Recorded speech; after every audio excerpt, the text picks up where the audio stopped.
The apostles were businessmen. They were rich men, had plenty of money. I'm going to show you that Jesus was a wealthy man, had plenty of money. And see, all of that completely foreign to us from a traditional point of view. How many of you know that God blessed Abraham with riches? Amen. Blessed him with silver and gold. How many of you like silver and gold? Amen. Those of you that don't, you're in the wrong church. There will be 50 people give $1,000 and do it right now, or I am finished. Try me. Satan gave me this mess. I mean, it's a lie of the devil. I shouldn't have said that. Just call the number on your screen. We'll rush this out to you. Many of you during this time of year need to anoint your billfold with this oil for a financial blessing.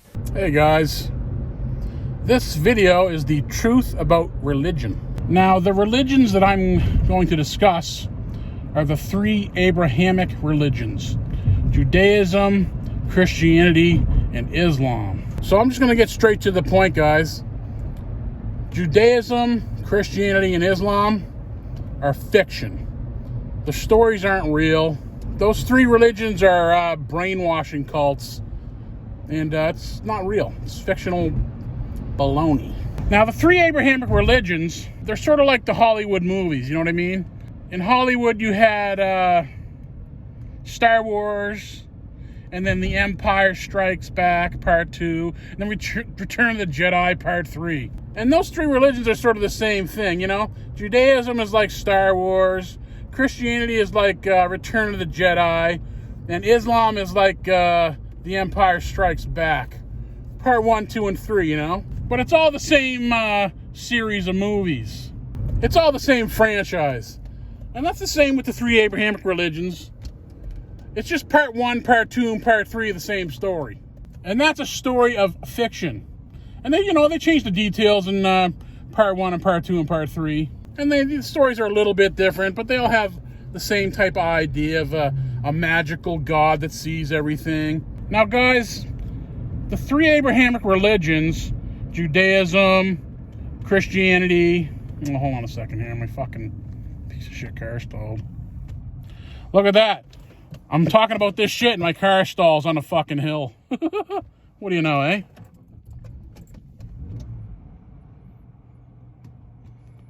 Car is stalled.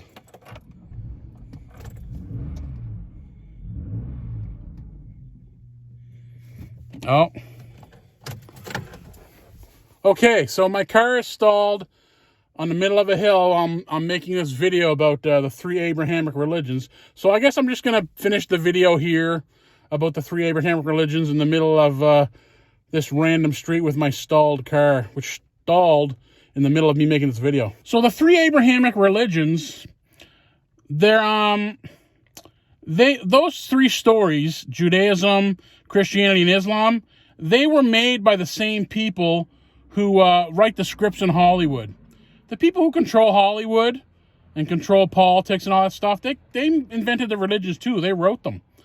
The same people who write the scripts in Hollywood, those fictional scripts, they're the same people that wrote the Bible and the Quran and the Torah, which is just the first part of the Bible. And, you know, they're the exact same thing. Those three religions, the Bible and, you know, the Torah and the Christian Bible and the Quran, they're no different than those fictional Hollywood scripts. It's the same people writing them. And those people, they're very talented at telling stories. They're a group of storytellers. You know, they know how to tell a good story. And that's why a lot of you people have been sucked in to these fake-ass religions. Guys, I'm going to insert something here by George Carlin. You know, George Carlin was a great comedian. He was a genius person, and a genius, intelligent man. He was a creative genius. He was a very intelligent man. And, you know, he circulated in those Hollywood circles and groups. He, you know, he was a Hollywood guy, so he knew all those people in Hollywood, and he knew what was up. He was like a famous guy that told the truth. But in the bullshit department, a businessman can't hold a candle to a clergyman.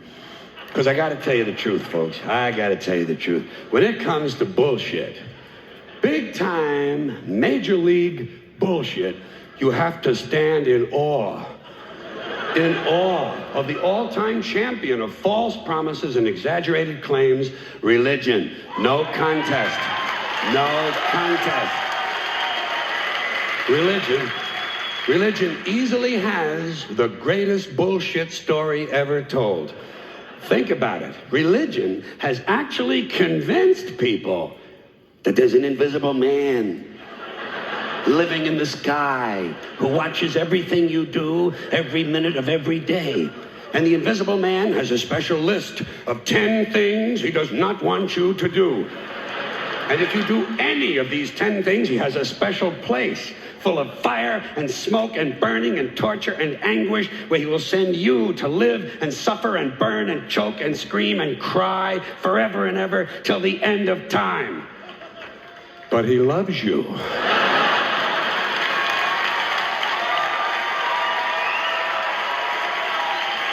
He loves you. He loves you and he needs money. He always needs money. He's all powerful, all perfect, all knowing, and all wise. Somehow, just can't handle money. Religion takes in billions of dollars. They pay no taxes, and they always need a little more. Now, you talk about a good bullshit story. Holy shit.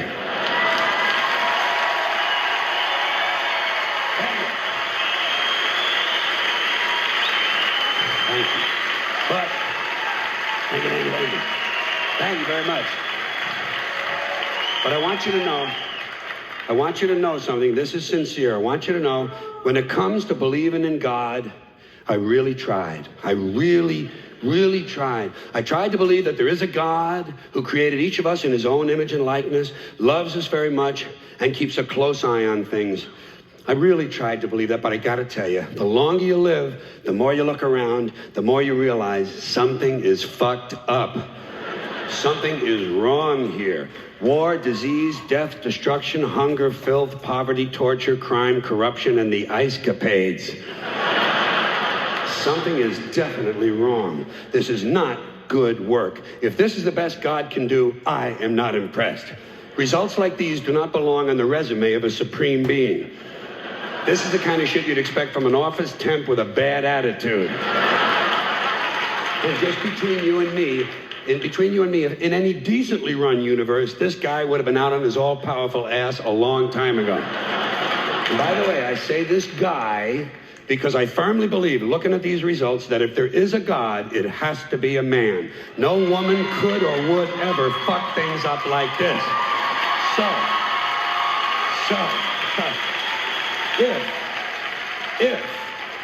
If there is a God, if there is, I think most reasonable people might agree that he's at least incompetent and maybe, just maybe, doesn't give a shit. Doesn't give a shit, which I admire in a person and which would explain a lot of these bad results. So rather than be just another mindless religious robot, mindlessly and aimlessly and blindly believing that all of this is in the hands of some spooky, incompetent father figure who doesn't give a shit, I decided to look around for something else to worship, something I could really count on. And immediately, I thought of the sun. Happened like that. Overnight, I became a sun worshiper. Well, not overnight, you can't see the sun at night. But first thing the next morning, I became a sun worshiper. Several reasons. First of all, I can see the sun, okay? Yeah. Unlike some other gods I could mention, I can actually see the sun. I'm big on that. If I can see something, I don't know, kind of helps the credibility along, you know? So every day I can see the sun as it gives me everything I need: heat, light, food, flowers in the park, reflections on the lake, an occasional skin cancer, but hey, at least there are no crucifixions, and we're not setting people on fire simply because they don't agree with us. Sun worship is fairly simple. There's no mystery, no miracles, no pageantry, no one asks for money, there are no songs to learn, and we don't have a special building where we all gather once a week to compare clothing. And the best thing about the sun, it never tells me I'm unworthy.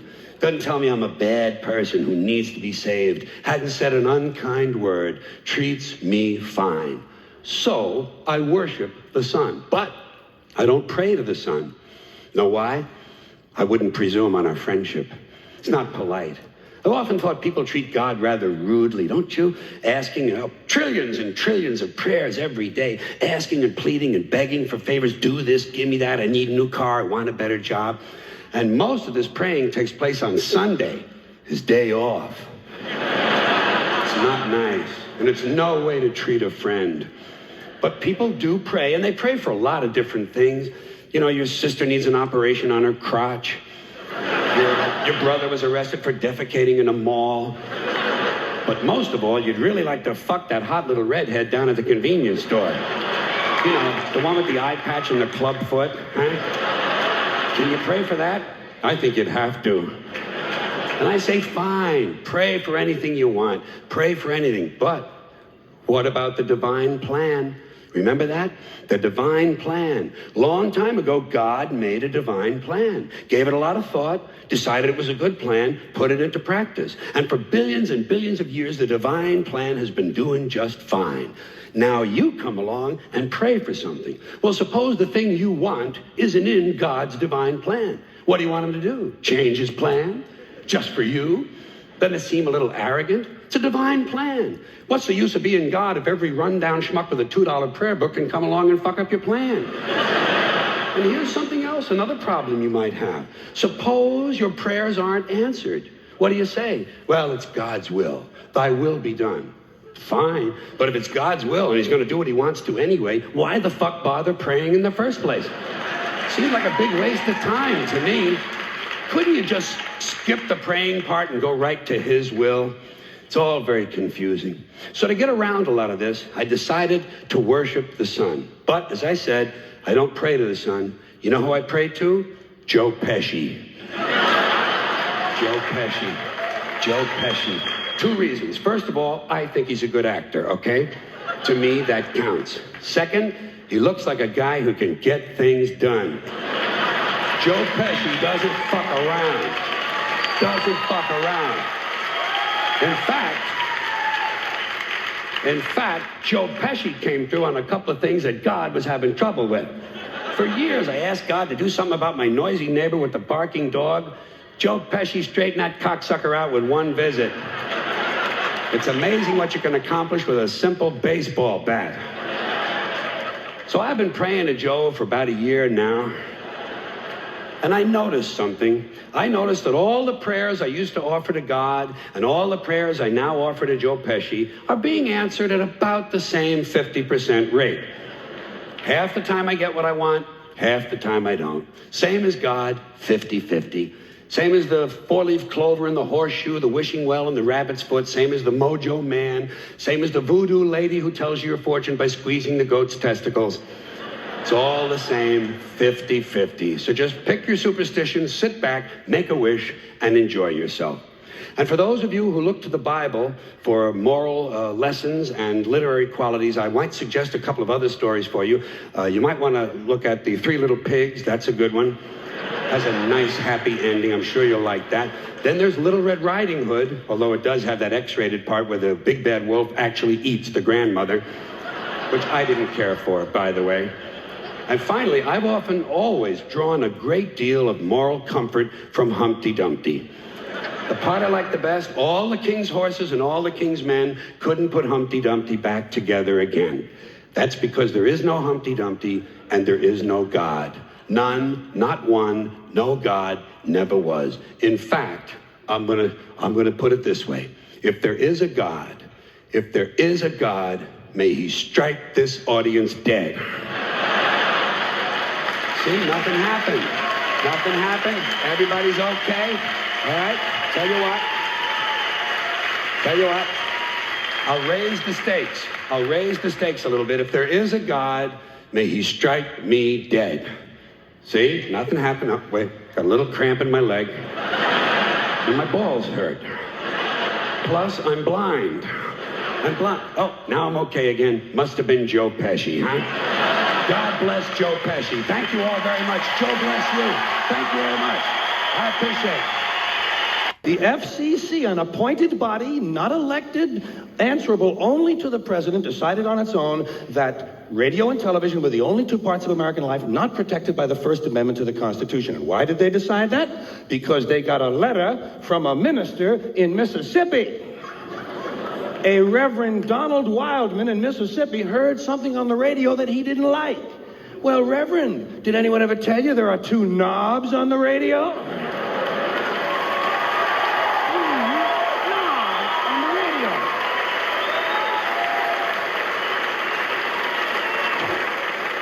Of course, I'm sure the Reverend isn't that comfortable with anything that has two knobs on it. But hey, Reverend, there are two knobs on the radio. One of them turns the radio off, and the other one changes the station. Imagine that, Reverend. You can actually change the station. It's called freedom of choice, and it's one of the principles this country was founded upon. Look it up in the library, Reverend, if you have any of them left when you finish burning all the books.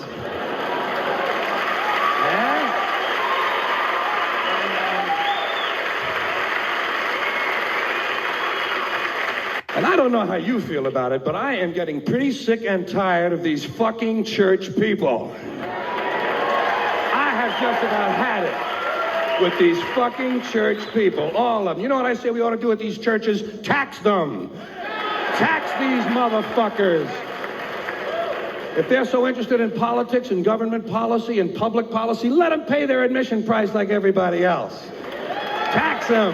Hey, the Catholic Church alone could wipe out the federal budget deficit if all you did was tax them on their real estate holdings.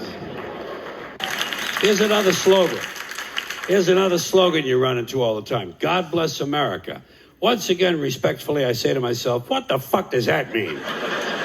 God bless America? Is that a request? Is that a demand? Is that a suggestion? Politicians say it at the end of every speech, as if it were some sort of verbal tic that they can't get rid of. God bless you and God bless America. God bless you and God bless America. I guess they figure if they leave it out, someone's going to think they're bad Americans. Let me tell you a little secret about God, folks. God does not give a flying fuck about America, okay? He doesn't care. He never cared about this country. He never has. He never will. He doesn't care about this country any more than he cares about Mongolia, Transylvania, Pittsburgh, the Suez Canal, or the North Pole. He simply doesn't care, okay? He doesn't care.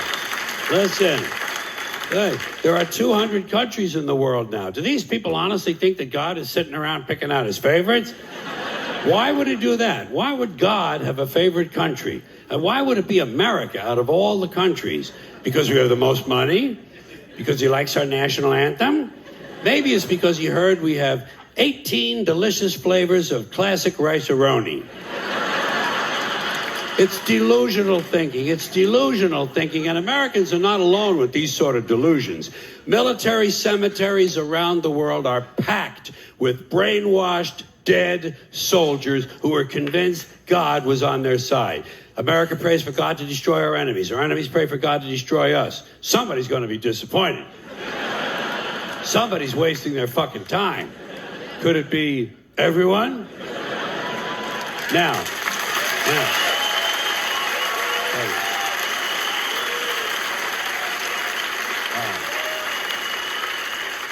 If people want to say God bless America, that's their business. I don't care. But here's what I don't understand. If they say God bless America, presumably they believe in God. And if they do, they must have heard God loved everyone. That's what he said. He loved everyone and he loved them equally. So why would these people ask God to do something that went against his own teachings? You know what these God bless America people ought to do? They ought to check with that Jesus fellow they're so crazy about. They're always talking about what would Jesus do? What would Jesus do? They don't want to know so they can do it. They just want to know so they can tell other people to do it. Well, I'll tell you what Jesus would have done.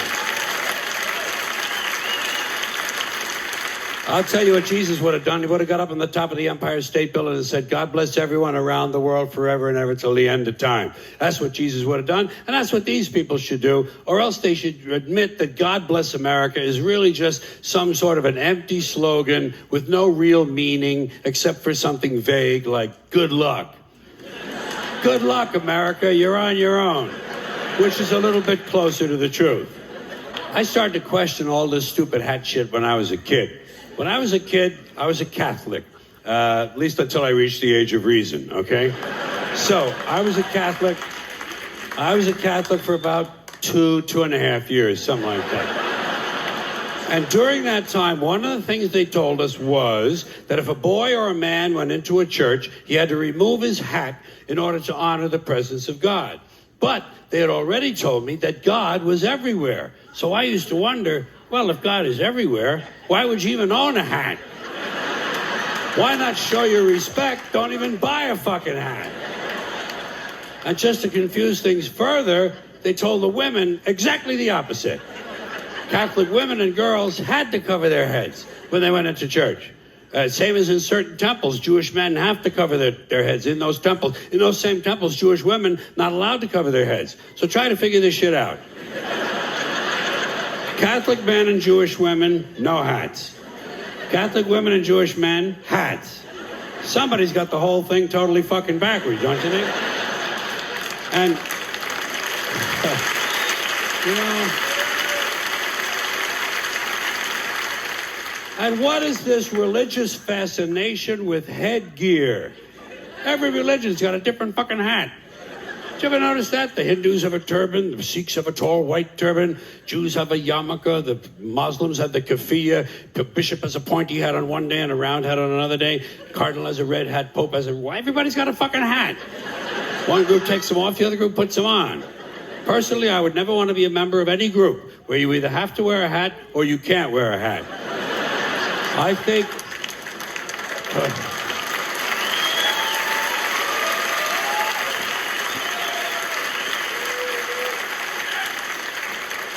I think all religions should have one rule and one rule only: hats optional. That's all you need to run a really good religion. Here's another one of these civic customs.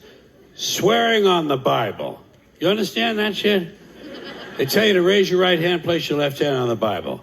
Does this stuff really matter? Which hand? Does God really give a fuck about details like this? Suppose you put your right hand in the Bible, you raise your left hand. Would that count? Or would God say, sorry, wrong hand, try again? And why does one hand have to be raised? What is the magic in this gesture? This seems like some sort of a primitive voodoo mojo shtick. Why not put your left hand on the Bible, let your right hand hang down by your side? It's more natural. Or put it in your pocket. Remember what your mother used to say? Don't put your hands in your pockets. Does she know something we don't know? Is this hand shit really important? Well, let's get back to the Bible, America's favorite national theatrical prop. Suppose the Bible they hand you to swear on is upside down, or backward, or both. And you swear to tell the truth on an upside-down, backward Bible. Would that count? Suppose the Bible they hand you is an old Bible and half the pages are missing. Suppose all they have is a Chinese Bible in an American court. Or a Braille Bible and you're not blind. Suppose they hand you an upside-down, backward Chinese Braille Bible with half the pages missing.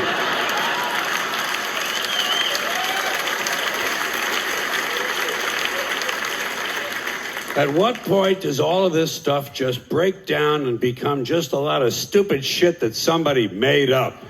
They fucking made it up, folks. It's make-believe. It's make-believe. Now, all right. Okay.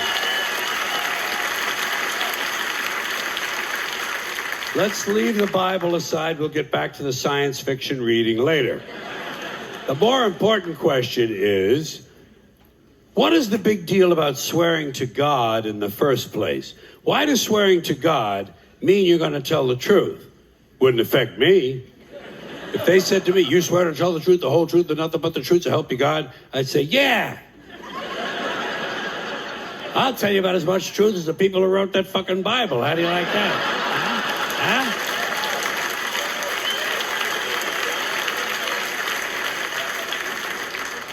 Swearing on the Bible doesn't mean anything. It's kid. Swearing to God is kid stuff. Did you remember when you were a kid? If you told another kid something he didn't quite believe, he'd say, "You swear to God?" I would always say, "Yeah, I swear to God," even if I was lying. Why not? What's going to happen if I lie? Nothing. Nothing happens if you lie. unless you get caught, and that's a whole different story. Rights are an idea. They're just imaginary. They're a cute idea, cute, but that's all, cute and fictional. But if you think you do have rights, let me ask you this. Where do they come from? People say, well, they come from God. They're God-given rights. Oh, fuck, here we go again. Here we go again. The God excuse, the last refuge of a man with no answers and no argument. It came from God. Anything we can't describe must have come from God. Personally, folks, I believe that if your rights came from God, he would have given you the right to some food every day, and he would have given you the right to a roof over your head. God would have been looking out for you. God would have been looking out for you. You know that? He wouldn't have been worried about making sure you have a gun so you get drunk on Sunday night and kill your girlfriend's parents. But let's say it's true. Let's say God gave us these rights. Why would he give us a certain number of rights? The Bill of Rights of this country has 10 stipulations, okay? 10 rights. And apparently God was doing sloppy work that week because we've had to amend the Bill of Rights an additional 17 times. So God forgot a couple of things like slavery. Just fucking slipped his mind. But let's say God gave us the original 10. He gave the British 13. The British Bill of Rights has 13 stipulations. The Germans have 29. The Belgians have 25. The Swedish have only 6. And some people in the world have no rights at all. What kind of a fucking goddamn God-given deal is that? No rights at all? Why would God give different people in different countries different numbers of different rights? Boredom? Amusement? Bad arithmetic? Do we find out at long last after all this time that God is weak in math skills? Doesn't sound like divine planning to me. Sounds more like human planning. Sounds more like one group trying to control another group. In other words, business as usual in America. Now, folks, here's something else I got a problem with. The 10 Commandments. Here's my problem. Why are there 10? You don't need 10. I think the list of commandments was deliberately and artificially inflated to get it up to 10. It's a padded list. Here's what they did. About 5,000 years ago, a bunch of religious and political hustlers got together to try to figure out how to control people, how to keep them in line. They knew people were basically stupid and would believe anything they were told, so they announced that God had given them some commandments. Up on a mountain, when no one was around, God had given them the 10 Commandments. But let me ask you this. When they were sitting around making this shit up, why did they pick 10? Why 10? Why not 9 or 11? I'll tell you why. Because 10 sounds official. 10 sounds important. They knew if it was 11, people wouldn't take it seriously. So what, are you kidding me? The 11 Commandments? Get the fuck out of here. But 10 sounds important. 10 is the basis for the decimal system. It's a decade. It's a psychologically satisfying number. The top 10, the 10 most wanted, the 10 best dressed. So having 10 commandments was really a marketing decision. And to me, it's clearly a bullshit list. It's a political document artificially inflated to sell better. I'm going to show you how you could reduce the number of commandments and come up with a list that's a little more workable and logical. We're going to start with the first 3, and I'll use the Roman Catholic version because those are the ones I was taught as a little boy. I am the Lord thy God. Thou shalt not have strange gods before me. Thou shalt not take the name of the Lord thy God in vain. Thou shalt keep holy the Sabbath. Right off the bat, the first 3, pure bullshit. Sabbath day, Lord's name, strange gods. Spooky language. Spooky language. Designed to scare and control primitive people. In no way does superstitious nonsense like this apply to the lives of intelligent, civilized humans in the 21st century. You throw out the first 3 commandments, you're down to 7. Next, honor thy father and mother. Obedience, respect for authority. Just another name for controlling people. The truth is, obedience and respect should not be automatic. They should be earned. They should be based on the parent's performance. Parent's performance. All right?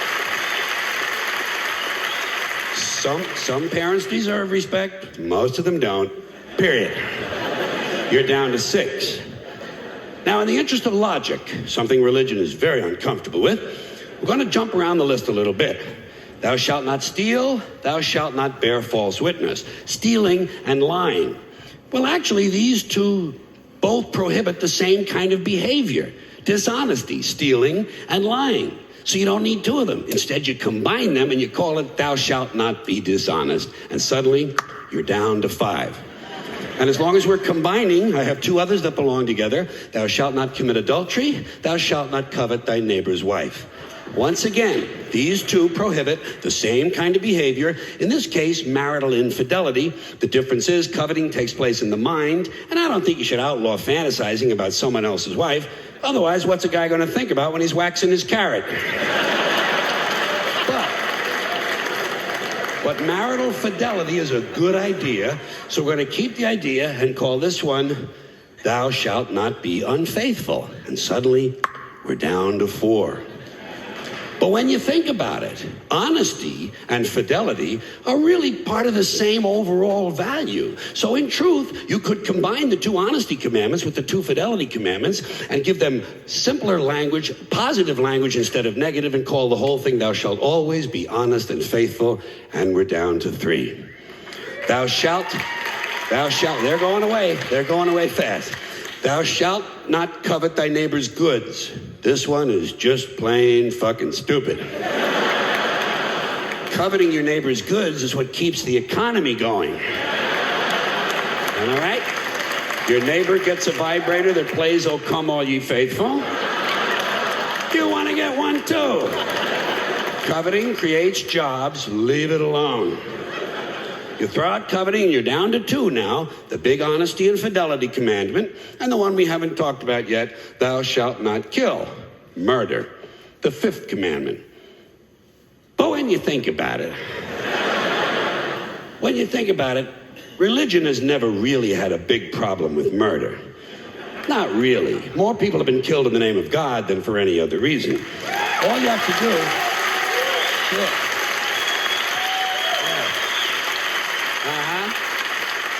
All you have to do is look at Northern Ireland, the Middle East, Kashmir, the Inquisition, the Crusades, and the World Trade Center to see how seriously the religious folks take thou shalt not kill. The more devout they are, the more they see murder as being negotiable.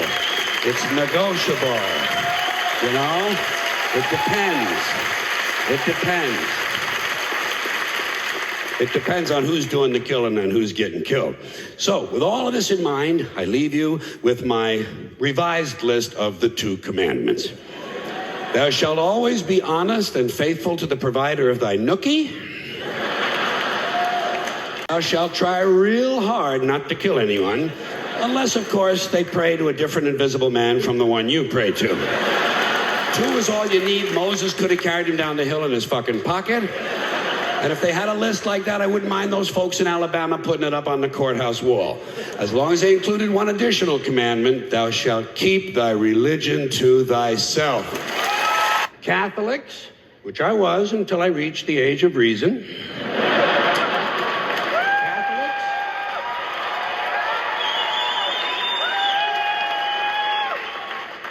Catholics and other Christians are against abortions, and they're against homosexuals. Well, who has less abortions than homosexuals? Leave these fucking people alone, for Christ's sakes.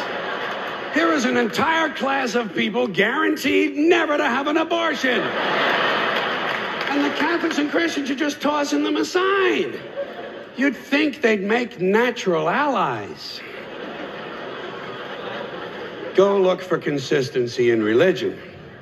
And speaking of my friends, the Catholics, when John Cardinal O'Connor of New York and some of these other cardinals and bishops have experienced their first pregnancies and their first labor pains and they've raised a couple of children on minimum wage, then I'll be glad to hear what they have to say about abortion. I'm sure it'll be interesting. Enlightening, too. But, in the meantime, what they ought to be doing is telling these priests who took a vow of chastity to keep their hands off the altar boys. You know, when Jesus said, suffer the little children come unto me, that's not what he was talking about.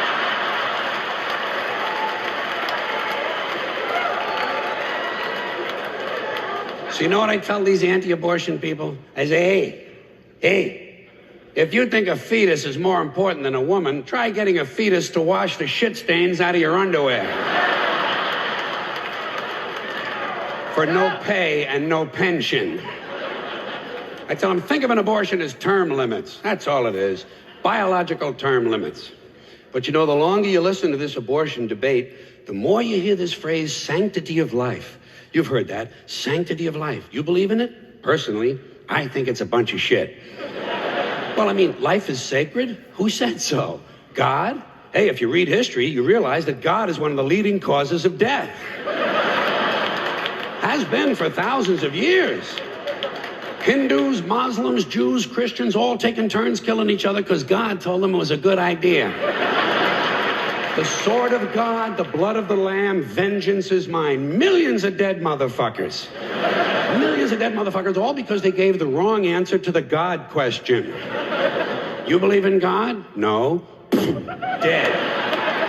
You believe in God? Yes. You believe in my God? No. Dead. My God has a bigger dick than your God.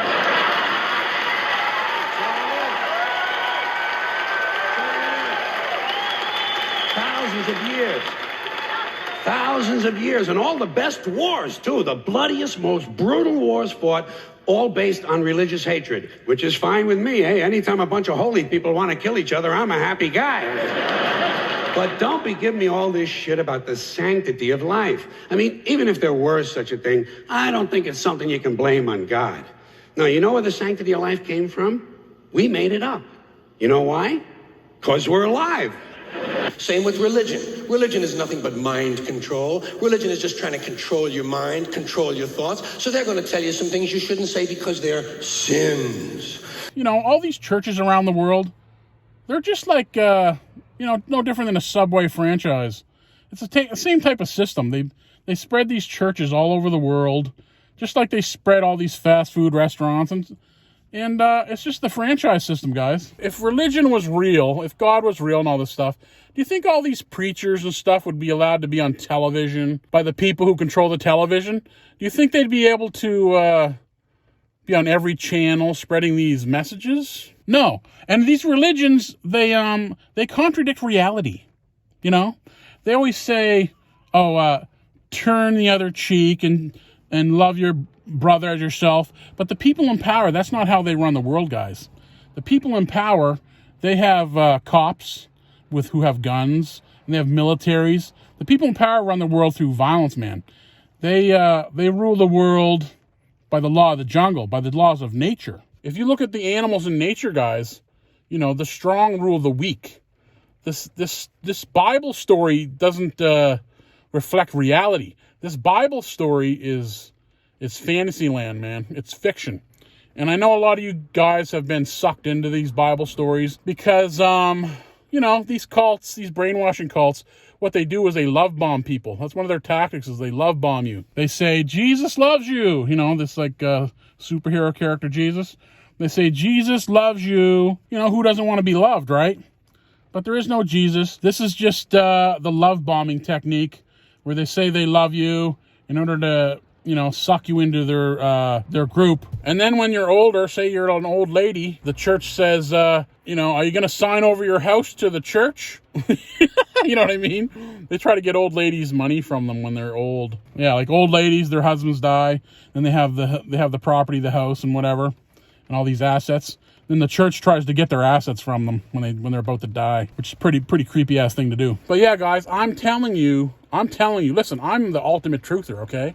I'm telling you, these religions are not real, man. They're fiction. The stories are something that a child would believe. Have you read the Bible? Talking about snakes that talk and all this bullshit, and the world's created in 7 days. Guys, you gotta stop falling for these stories with zero proof, man. Like, can anybody just tell you anything? Listen, in science, you need to show the proof, man. You can't just make these crazy claims and then have zero proof. You have to, if you're going to make a claim, you have to show proof. If you go to court, guess what? You have to show evidence in a court of law. You can't just throw somebody in jail with a story. You have to show the evidence. You have to show the DNA or the fingerprints or eyewitnesses or stuff on camera or whatever. You know, you have to have evidence of something. You can't just throw somebody in jail over some story with zero evidence, some stupid-ass fictional story. But a lot of people, they suspend their disbelief when it comes to religions, and they believe these outlandish, ridiculous, childish claims with no proof at all. They're not going to be shown any proof. They just got to be told. They just got to be told that, oh, we love you. You know, as long as they love you, then you're going to believe the story, right? That's the love bombing. And guys, listen, I wouldn't steer you wrong, man. But the people on TV would steer you wrong. And guess what? They allow religion on all those channels. I just don't want you guys to go through your lives under a delusion, man. I want you to understand reality. And these people, you know, they're taking advantage of you, of your naivete, and they're just telling you bullshit stories in order to suck you in and brainwash you. I don't know. Maybe religion is a good thing. Maybe all these violent-ass dumb humans need to be brainwashed into being peaceful. You know, maybe if you look at the IQ of the general public, maybe they do need to be told some fantasy stories to get them to behave properly. Or else maybe they'll act like a bunch of violent wild animals. And, you know, how are you going to run a civilization if everybody's being violent and crazy all the time instead of being peaceful and working together and cooperating? The Bible is fiction. But, yeah, it's good to be peaceful in civilization and be cooperative and work together and love your neighbors and all that good stuff. I'm not saying there are not any good messages in the Bible. There are good messages in the Bible. You know, it's good to be loving and to love your neighbor and, you know, all that good stuff. But, you know, they could just minus out the fairy tale stuff, honestly, man. Just, you know, maybe it's time for humanity to evolve and just get rid of these fictional stories and just give it to us straight, man, you know? And as far as, like, you know, there being a special people, a chosen people, it's like some certain group of people on the planet that are chosen by God. This is complete bullshit, man. This is fiction. There's no chosen people, guys. That's horse shit. You know, any religion that says, oh, we're the chosen people, you know, they're just making that up, man. They want to, like, I don't know, I guess they want to be in power and be rich and live the good life and drive a Ferrari, you know? And as far as, like, you know, some place being the Holy Land, like the Middle East is the Holy Land. The Middle East isn't the Holy Land. The Middle East is just land. It's land like any other land. They've just been saying the same message over, you know, hundreds and thousands of years. And people believe it because it's been repeated so much. And they spread their little religious franchise system all over the world. So you guys have been sucked in by this story. And I think they should just level with the rest of humanity, you know? Let's just have an honest world and an honest culture. Why do we have to have these baby stories told to us? Anyway, guys, that's the video. Religion's fiction. I know some of you are just not going to believe me, and you're going to tell me, it's not true, God's real, Jesus loves you. Hey, man, I'm not going to argue with you guys, man. Some of you guys are just not going to wake up, man. Another religious group I'd like to mention are the Hebrew Israelites. Some people call them the Black Hebrew Israelites. Other people just call them the Hebrew Israelites. Whatever, you know who I'm talking about. The Hebrew Israelites, they started in New York City. As far as I know, to the best of my knowledge, they started in New York City under a group called One West. And guys, just so you know, the Black Hebrew Israelites, the ones that were started in New York City under One West, the Catholic Church trained those guys, man. Those guys are no different than regular Christianity or Islam or Judaism, guys. It's the same stuff. It's just another make-believe con game, man. If you are, you're getting sucked into the Hebrew Israelite thing, I just want you to know it's not true. It ain't real. It's a fairy tale, dude. Anyway, peace out.